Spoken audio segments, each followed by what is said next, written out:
Wanted to talk about the Lil Yachty fiasco that's going on right now.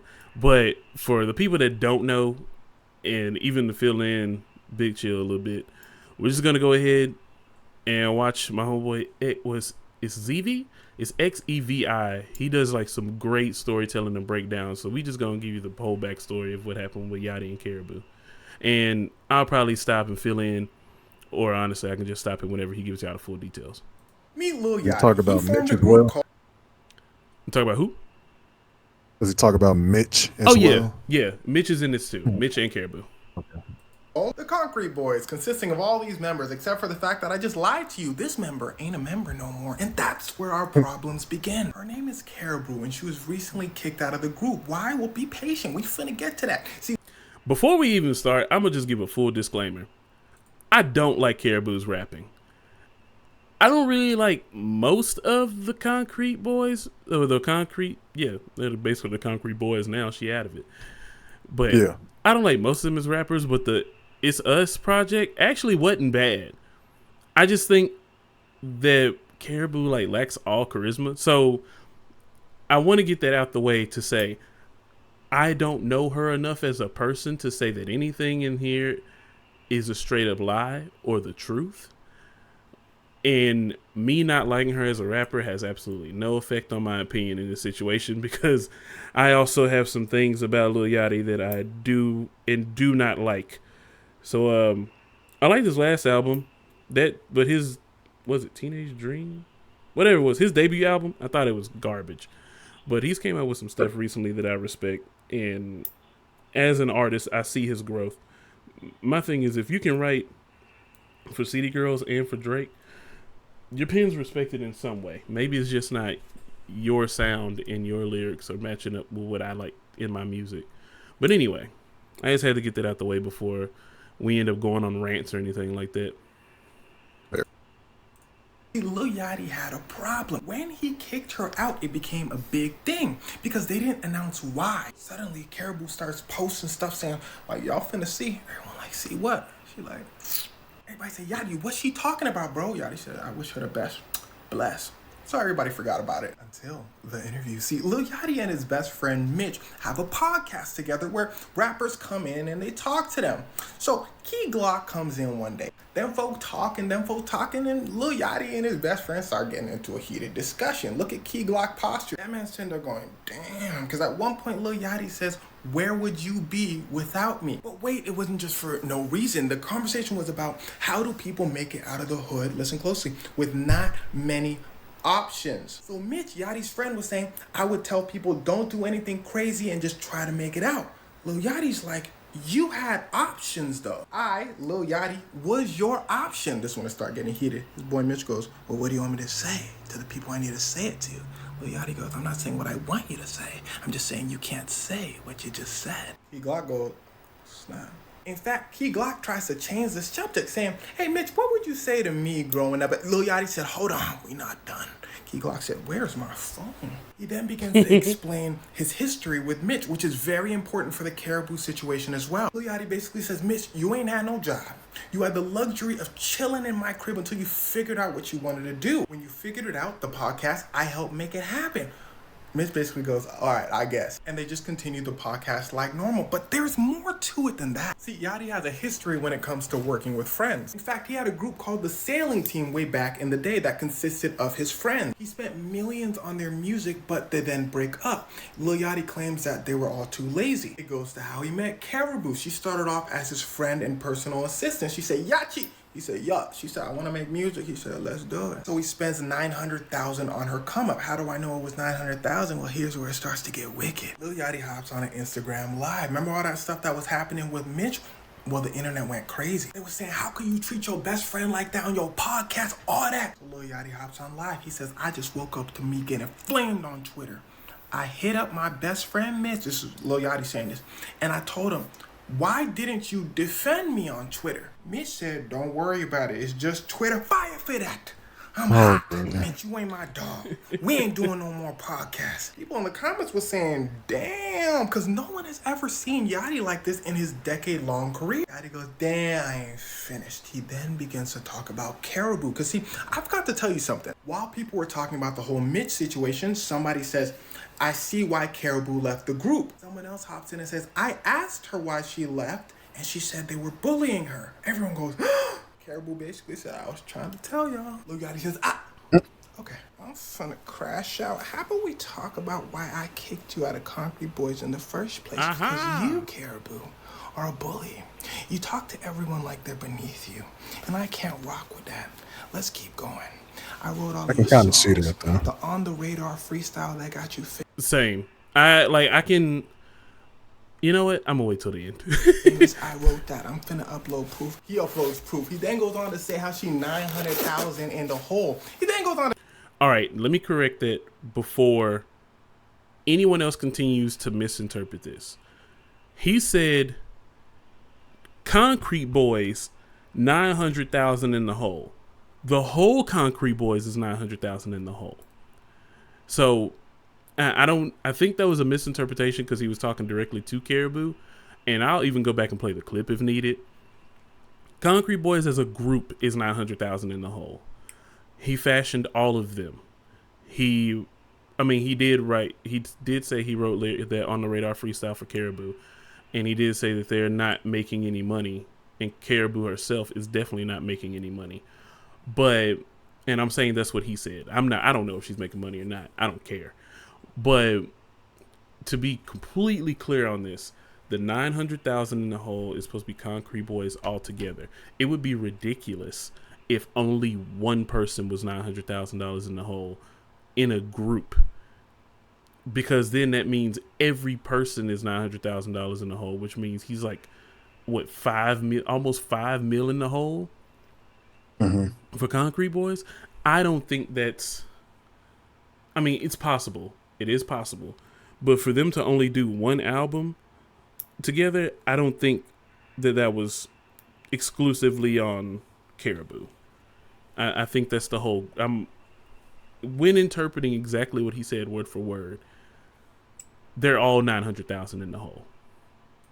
To say things that maybe he shouldn't have to say, like how his whole group, he dressed his whole group. His group said, why am I in it? Actually... See, that's one of the reasons why I said that. Like, there's no way that he's fashioning all of them and preparing all of them and trying to put all of them in position, and only one person is 900K in the hole. Possible, not plausible, just interpreting what he said. No, they didn't say anything, but it led people to say, yo, Yachty, why you keep calling out these people like this, bro? They were calling him out for making it look like his friends can't do nothing on their own. And to be fair to Yachty, he didn't mean to call out his friends. He was just saying how much he does for people, which got people even more upset. So people said maybe he's not helping his friends for the right reasons. Mitch came out and said, Yachty is a great friend. People said, shut up. You just want the podcast to come back. He sunned you. Karrahboo said, see, Yachty be bullying people. People said, shut up. You don't make your own music. And you just playing the victim. So what did we learn? I don't think anything really. And I'm 100% with him. But this is, from what I know, and from what I've read and all this stuff, my interpretation of the situation and why I still don't like Yachty regardless as a person in the business or as an industry person. So remember way back when Joe Budden was interviewing Yachty and he got really passionate about Yachty understanding his deal and knowing what he was getting and if he was in a 360 deal. And Yachty was kind of like, meh, I don't know. If I'm in the 360, it's a pretty good one. I think... Yeah, I do remember that. I think from that moment, when Yachty finally got to understanding and having business acumen, because just to let everybody know, yes, Yachty is from the suburbs. He doesn't have a hood story. Both of his parents are industry connected. I believe one is like a photographer or something. I don't really remember. I'll be totally honest. I'm not about to look it up right now because that means I'm going to have to go back and probably edit this stuff, and I don't feel like doing it. So both his parents industry connected. They get his music in front of the right person. That right person helps put him on. He blows up because the time is right. It's a new age, a new sound of music. So when he first starts, he's really young. He was still eating like ramen. You know, like packet ramen is like one of his favorite foods, and like snacking on hot Cheetos all this time. Didn't know, you know, basically didn't know all this high life stuff until later on down the road. Now that he's been in the industry maybe 8 to 10 years now that he has more business acumen, he understands that a lot of his money can come from writing songs. It doesn't have to be from continuously trying to push out hits.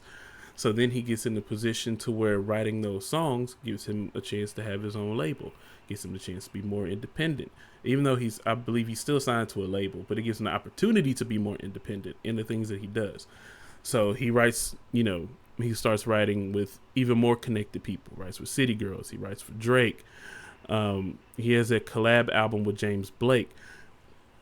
He branches out of doing just rap, but he gets so deep into this industry now, he becomes disconnected.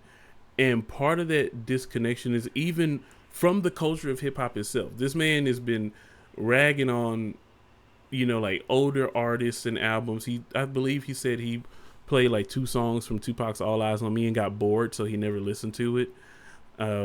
He said that New York had almost no fashion culture, and that they got all their stuff from Atlanta. Like he said some really wild, out of touch stuff. So just imagine. Seems to be very egotistical too. Yes, and that's exactly where I'm getting. Imagine becoming so separated from the culture, and then also becoming separated from daily life, where you are around people that don't have what you have, that don't have the access that you have. You already had industry connected family members who were fairly well off, at least well enough off to fully support their child in his dreams. Mm-hmm. So you do the one thing that somebody has been in the industry, realizing that industry folks may not actually be your friends. You bring your peeps into the industry. Like, do you still see Yachty talking to Kyle? Not that I know of. Does Yachty have any association from anybody from his freshman class? I don't think so. So when you put those type of things together, it could also turn a person who has come across as, let's be fair, weird, egotistical, and also just straight out lame. Yeah. And then he has a circle of friends who he's been close with, and then he starts to put them on. Well, when he starts to put them on, he starts using industry mind to help his friends out. And when you use industry mind to help their friends out, that podcast is a loan. What does he want in return for that loan? It's not necessarily the money. He doesn't care about the money. He has the money. He wants Mitch's loyalty. He wants Mitch's adoration. He wants Mitch to feel like he is forever in debt to Yachty, and he should forever appreciate him. But I wouldn't want that for any friend. Even on this podcast, the people that you and Claude have reached that are new, and the people that like hearing y'all voices, I would never say y'all owe that to me, because we collectively came up with the idea of having a podcast together. Granted, started out as 2 podcasts. Thank God it's only 1 now. But because that would have been hard to manage.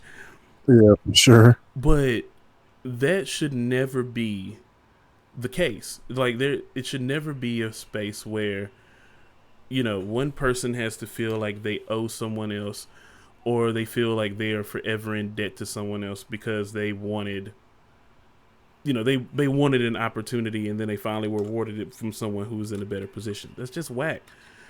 So yeah, because there's plenty of there's one example I know for sure. Like one of my homeboys, when I was working at a particular company, I got him on, and then I eventually left, but he's still there. And I don't ever hold it over his head like, oh, you owe me and stuff like that. You wouldn't. No, that's not how a friendship's supposed to work. It's supposed to be genuine. Like, if I help someone get on and, they become better and stuff like that, and, get to where they want to go, you're supposed to be happy for it, and you're supposed to be glad and all that other good stuff. You're supposed to be like, oh, well, you wouldn't be there if it wasn't for me. Like, come on, man. That's not how a friend's supposed to operate. Exactly. And that leads me to not just more on this situation, but understanding Yachty in that space makes things a bit more clear about how things with Karrahboo went down too. Like Mm-hmm. if every time you hear Yachty talk about these people, it's like, I did so much for you. You were my friend. And this is the reason why I say he was using industry money to maintain personal relationships. He didn't separate the two. And in doing that, now Mitch has to feel like he has to come crawling back to you because he needs his podcast, which it could be one, it could be both things. He could have finally realized that the internet is a way more cruel place and has a bigger impact on his friend and how he feels, and then finally came to defend him. Or he also Mm-hmm. just realized, damn, bro, I ain't got no job.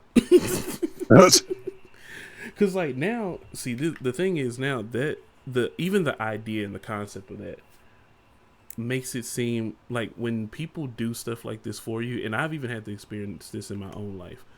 When people behave this way, and when they give you something and you haven't had the opportunity to build it yourself, or you don't have the faith in yourself that you can build it from the ground up again, you you do feel like you're in debt to that person, and you do feel like even when you're wronged, there may have been something that I could have done different to stay in their good grace. Or maybe they are right. Maybe I am wrong. But it's like he doesn't. Mitch may care about that, but Yachty is already like, man, it's too late. He already said in when his initial Twitter rant, I mean, was it Instagram Live rant? Twitter Live, Instagram Live? It was Instagram Live. Yeah, He, Instagram. yeah, he already said on the Instagram Live rant that he didn't even like doing the podcast and he didn't want to do the podcast.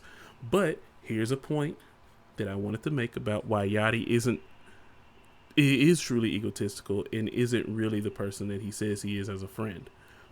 You never put Mitch in a position to completely take that over without you.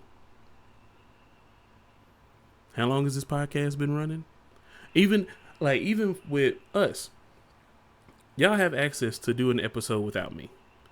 If y'all know how to Mm-hmm. edit, you can edit without me. You can do whatever you want as far as this podcast goes. Once again, we came up with this together. It is not solely my idea.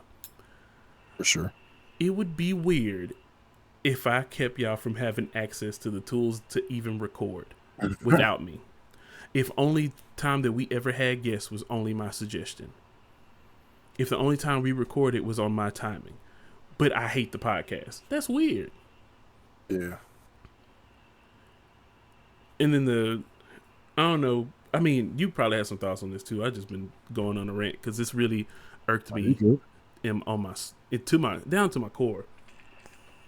I just don't like when like people want to take credit for like people's success and stuff like that, because that type of stuff irks me from way back in the day. Like when I first got out of college, my brother helped me get a job or whatever, and just because he got my foot in the door, I was able to not only maintain that job or whatever, but get so good that I was basically training multiple people at the same time and stuff. But whenever I would talk to his boss, he would be like, "Oh, well, you only got the job because you're your brother," and stuff like that. And that type of stuff right there rubs me the wrong way, because I'm like, yeah, he may have initially got me in the door, but who says, the first week of training, I may not understand what's going on, and I eventually get fired because I just don't know, I'm overwhelmed or whatever. Same thing with Lil Yachty. Like when it comes to Mitch and Karrahboo and whoever else, you have to basically give them the knowledge that you already have, so that way they can be successful.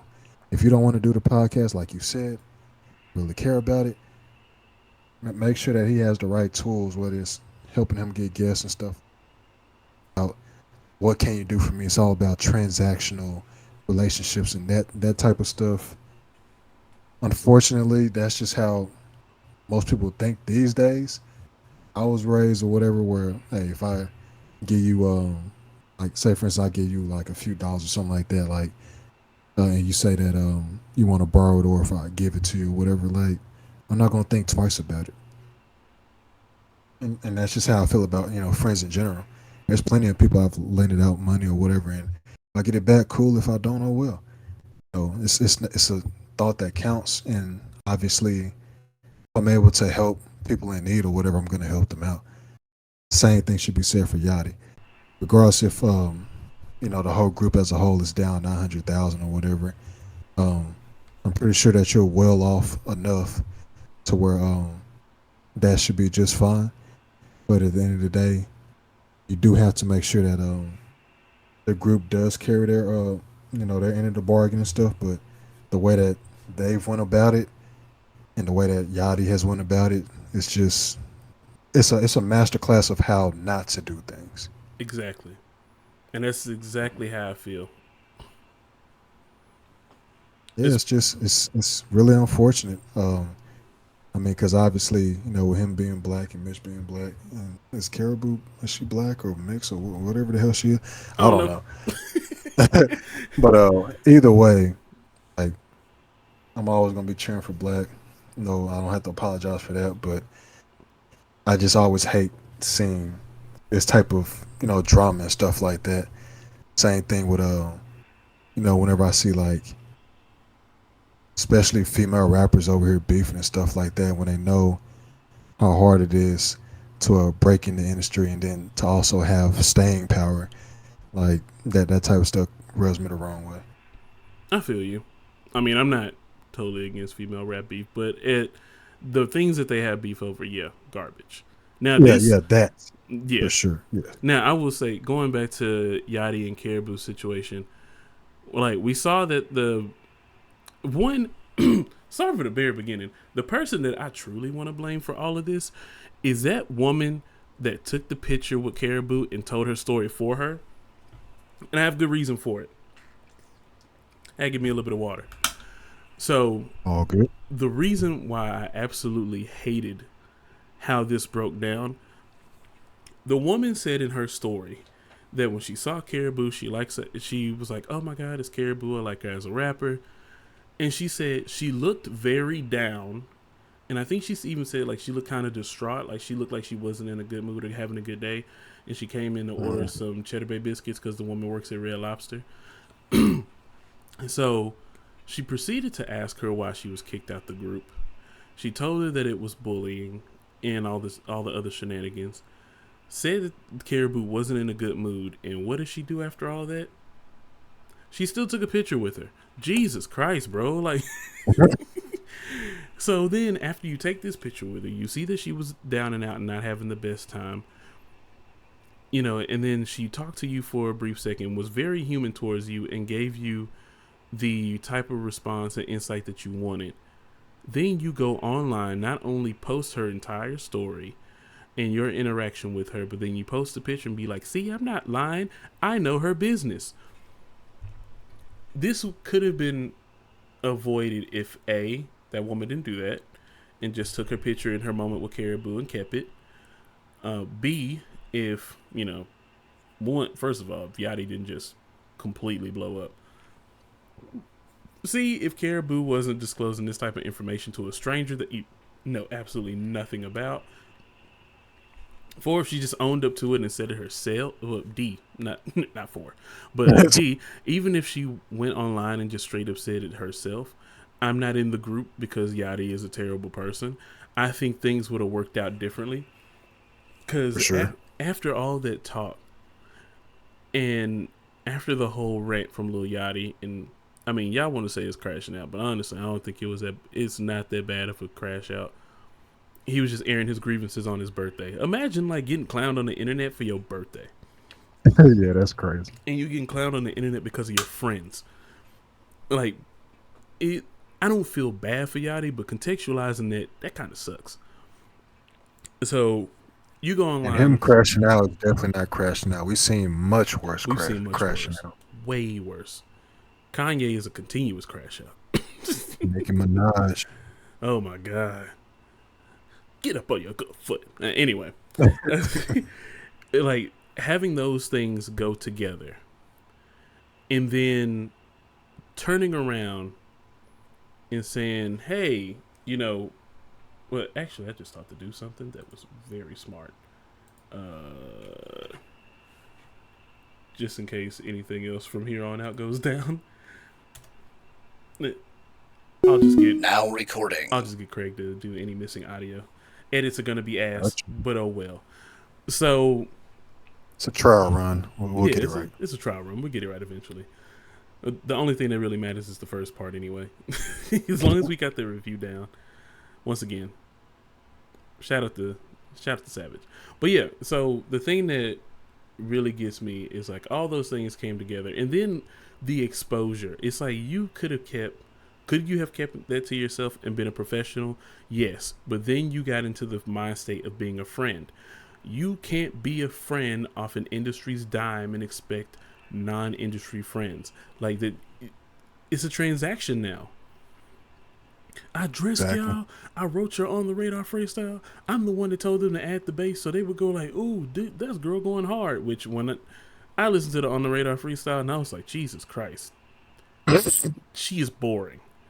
It's so boring. But I have said one of the reasons why I don't like her is because she sounds like Lil Yachty with no charisma, and let's lo and behold. Nice.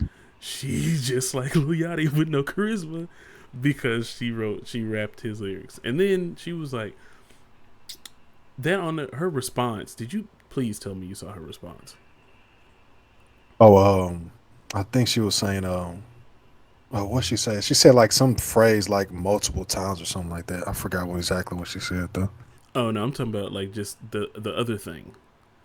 Like her direct response to Yachty. That's not even her most popular song. And I was like, brother, this girl stinks. It's her third most listened to song on her Spotify. And there was a point that Yachty made, and I was like, this sounds so industry of him, but he's dead on.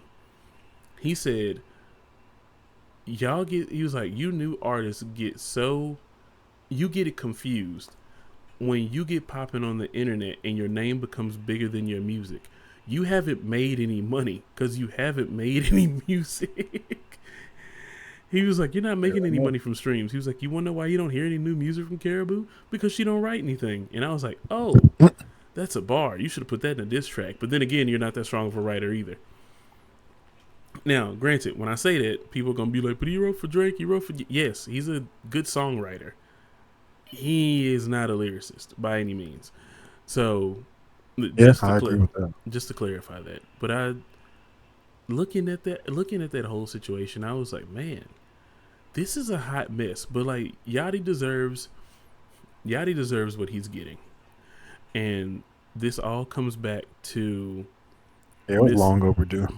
Oh yeah, long overdue. Especially after the Super Soak incident. Oh yeah. With the guy with God dang it, what's that dude's name? Mr. Yeah, what is that dude's name? I just remember him from all the short videos. Yeah. Delicioso. That guy. I just remember the smile good, and then the goodness gracious. And I like that. Bro, that song is actually a very good song. Like the original song itself is a good song. Mr. Hotspot. There we go. Yeah, that's it. The way that they did Mr. Hotspot, and I know people are going to be like, the industry, you leak it if you can't get the sample cleared. They're not going to make any money off of it.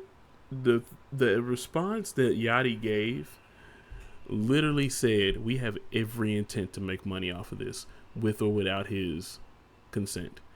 And people were like, he just wanted it to be a little bit more wholesome. He wanted to, make a clean edit or whatever. Exactly. He wanted them to, do something better with it. Like, it's not like he was asking you to move the earth or something like that. Like, it's a pretty simple request, and you didn't want to do it. Exactly. And the one thing that Mr. Hotspot said is, don't let them lie to you. We never said no. And when he said that, I was like, oh, yeah, Yachty is definitely an industry person. You're 100% industry now. Because to do that, when he was like, people get to hear it, we don't want to hold it from them because they get, we can tour with that. We can have merch off of that.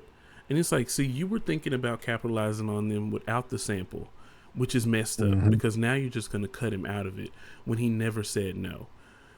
So the leak is lame. Who you leaked it to was even more lame because of not because Castanet's lame, but because the large following that Castanet has. It wasn't just like you did it on your own fruition and your own platform. You got somebody else involved on a leak that may have not agreed with your morals on why you're leaking it. Or honestly, may have agreed with Mr. Hotspot on why it shouldn't be leaked in the first place. So I think that's lame. That's an industry move because you're not taking anybody's personal views into account with this either. And all of that in turn, and what happened? You're not on the official release anymore. But I also think part of that, small conspiracy hat, I think part of that is that there's so much suppression of Drake's music. Like, have you heard about the whole thing with Buffalo Freestyle with Benny the Butcher and Drake being uploaded and immediately taken down? I did hear something about that. I didn't like look into it fully, but I did hear something about it. So this is a short segue. I'll be right back. Benny the Butcher dropped a 3-pack of songs. One of the songs is Buffalo Freestyle with Drake. It was recorded like 4 years ago. As soon as it went up, it immediately had to come down.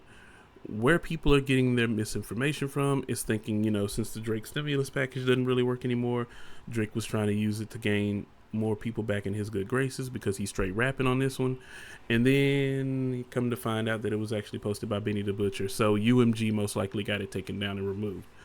I think UMG is doing their best to suppress Drake because everyone, and I don't mean this by like, this isn't me being hyperbolic at all. Everyone that isn't a Drake stan is literally telling Drake to step away for a while. And I think and I think UMG is catching wind of that, and they're getting disappointed that they're not getting their number ones. They're very upset about the public perception of Drake at the time. So when he did the whole 100 gigs drop, it was unofficial, and then they were like, yeah, that's not going, only one of those is going on streaming service. Or like they'll come around to streaming services, but it'll be a little late. Or like it's not on Apple Music, but it'll be on Apple Music later. I think there's a lot of back and forth between UMG and Drake. So for all the people that think it's just another shot at Drake and like Benny the Butcher didn't want the song out, you kidding yourself. He definitely wants that song out. Like, even at a time where Drake may be hard to stand beside and the Drake stimulus package may not be nearly as effective, did y'all see the reception for Benny the Butcher's last album? He needs whatever he can get. Like, people thought it was way too commercial of an effort and that it sounded bad. And then you hear part of Buffalo Freestyle. The few people that got to hear Buffalo Freestyle thought Drake's verse was pretty good. And honestly, I think it got taken down before anybody actually gave a crap about what Benny the Butcher had to say. No offense to Benny Butcher. He's my favorite person in Griselda. But, like, having that working against you and being in flux with a label that literally owns you, I think Yachty got pushed off of that song because Yachty doesn't aid Drake's perception. And going through this stuff where he's exposing people he's worked with made the situation worse. So Yachty is getting himself distanced from by an entire rap group that he started twice. This is the second time now. Yep. Mitch distanced himself and then had to come crawling back. That's embarrassing. Karrahboo distanced herself, and it could be because of the bullying. I think two things can be true at the same time. Honestly, I think three can. I think Mitch is Yachty's closest friend and will remain his closest friend, but also doesn't care to have his back like that because he thinks Yachty has enough money to be nearly invincible. And that's one of the reasons why he wants to save his podcast, because he doesn't want to go find a regular day job. I think Karrahboo... I don't blame him for that part. Yeah, I don't blame him either. I think Karrahboo may not be the greatest of people, and maybe she does talk down to people. And yeah, she's not that great of a rapper, so I wouldn't be surprised if she doesn't write most of her stuff, even though she has rapped before without Yachty's help. But anyway, that doesn't, neither here nor there. And I do think Yachty was probably bullying her. I think that when she was having her moment, when she was like, y'all work for me now, I think Yachty checked that mess at the very moment And instead of just checking and saying like, no, they work for me, he then turned around and clowned her like she was clowning them, thus her still being bullied. And Yep. then after that, she got kicked out because they just didn't want to deal with her anymore. And Yachty was probably upset that he's losing money on the group, and was like, the person that's supposed to be popping off and is supposed to be the star of this group only has like 3 million streams for her biggest moment. I think that's exactly what I think. All of these things can be true at the same time. And that's not even conspiracy hat stuff. Like, that's just literally laying out what they told us. If nobody is lying, that's what happened, and it looks bad for everyone. A lot of timelines coming together. Absolutely. But yeah, this Dang. I think it's interesting. I think these are, I'll be honest, I'm not nearly as invested because these are not very Yeah, these are not common. artists that I check for. Yeah. I mean, I listen to some Yachty songs here and there or whatever, like whenever I have it on shuffle. Um, but yeah, he's definitely not someone where every time he drops a new project or something like that, like, oh shit, I gotta drop everything and listen. No. Yeah, if you don't drop another alternative album, I don't care. That alternative album was actually pretty good, and I respect his work there. The collab album with James Blake, I checked it out for James Blake, and it's still not that good. But Damn. yeah, it's just, I feel like it was done too haphazardly. It could have used some more polish, but whatever. It's interesting to see how rap music is shaking up in the world of drama. Yeah, And drama, and also I guess a lot of artists are feeling more pressure to drop like one or two projects a year. Like back in the day, you can go a year or two, drop one album, and then come back a couple of years later. Like, but now it just seems like with everybody having this TikTok brain, you're not dropping at least a single every few months. But then, oh, you fell off. Oh, you're this and that. The fact that like I was seeing people talk about Kendrick, and it was like, oh well, he need to be thanking Drake for you know giving him some type of inspiration, to even give y'all songs, because he been gone for 2 years or whatever. I'm like, bro, I don't really you're like that. care about that. Yeah, it's like, do you not know how normal that is? It's very normal. But now the rollout for someone is you need to release a song from the album, like they only get like a 2 to 3 week one time. That's what's happening to Big Sean right now. Big Sean's album Yeah. rollout was like, hey, I made an announcement and I went to On the Radar, and then people were like, oh, that On the Radar freestyle was pretty good. Was it about Kendrick? And he was like, no. He spent like a whole month clearing that up and then immediately had to drop another single with a music video. Like, let's not forget Precision. That thought like pew pew pew. But anyway, that was the Oh yeah, first. That yeah, was the yeah, first single. People forgot yeah. about that instantly. Then he goes to the On the I, Radar I freestyle. almost did until you just said See, that. so then he goes to On the Radar freestyle. Then people think that he's going to ignite a beef with Kendrick. Well, Kendrick's coming off of a super high, so everybody wants to see everyone else get destroyed by Kendrick because now they think he's untouchable. I'm not gonna say Kendrick's untouchable, but at this point of him being like an all-around rapper, yeah, he's kind of untouchable. But then he has a song, I gotta get on up now to you. So he drops that single about his son. It's easily one of the best Big Sean songs that exists. I love it. It's a great song. Runtime is too short, so he has a track with Alchemist. He drops that. He drops a music video for that too. By the way, that Up Now, that has a music video, like that. That's a full blown release single, and it's almost like he went 0 for 3, and then he finally got the song with the one with Alchemist. And the only reason why that did well is because the album date was set and announced right after that. Rollouts are hard for artists now. Like Yeah, it really is. it's not retaining ears. Like I got look, I have an album that is out. I listen to it or not, I don't care. It's the ties that bind. But even now, like there's been that album's dead. Like no one is listening to it. No one. I got a couple listens afterwards on Amazon Music. I can literally tell you who those people are that listen to it, like by name. I know where one of them live, but like it's so that's dead. Even if I was promoting and telling people about it. I went away from streaming for 4 months, because I had a newborn, and like honestly, if I didn't pop in and make clips and upload videos while I was away, like my channel was damn near dormant.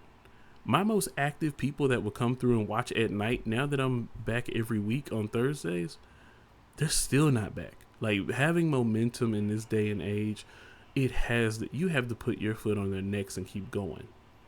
Mm-hmm. And it's hard to do. That demand is way too high, which I think that's one of the reasons why Yachty is writing for other artists. Like I said, when he became deep in the industry, he understood the game and where his strong points were. And it's going to be hard out here for other artists who may not have the greatest of followings, rather than just finding out secretly that they've been writing for a whole bunch of other people. Mainly female rappers, because for some reason the criticism is not that high for them to have writers. I'm not trying to be, misogynist or sexist. It's very true. The people that get the least amount of backlash for having writers, literally one of them is Doja Cat. Cardi B has outright said that she don't write her raps and she doesn't care. She had that diss verse against Bia. The verse is fire. She didn't write it. And that took all the sting out of it. You wrote a diss. Somebody wrote a diss verse for you. Ew. Like that right there is a little wild. But when it comes to like regular songs, some people are gifted when it comes to writing lyrics and stuff like that. But some people are just not gifted when it comes to delivery and flow and all the other stuff. Yeah, ask what happened to Quentin. But that shit tough. It really is. Shout. Quentin. But yeah, that's kind of all that I have for now. The next episode or moment that we'll have is going over our hot takes about Dragon Ball Z. Oh Lord. So here we go. It's not that bad. But yeah, for the time being and for the sake of editing, Shonen Speakeasy. We out. Like damn, I was tryna walk back home, $100,000 loan call, baby on the phone. Like damn, I was tryna walk back home, $100,000 loan call, baby on the phone. Like I was tryna walk back home, $100,000 loan call, baby on the phone. Like damn, I was tryna walk back home, $100,000 loan call, baby on the phone. Like I got my restitution, but it feel like prostitution. I still owe the institution at the end of the day. Okay. You know that boy that got that hustle, you ain't never gotta struggle, but it's strictly off the muscle. That's the number one way. But right. If you got it, then I got it. If I lost it, this a problem. Know exactly how to solve it. Came from minimum wage. Okay. If they try come and collect, we only ducking for a second. Then we go and send a mess. That's on whatever you say.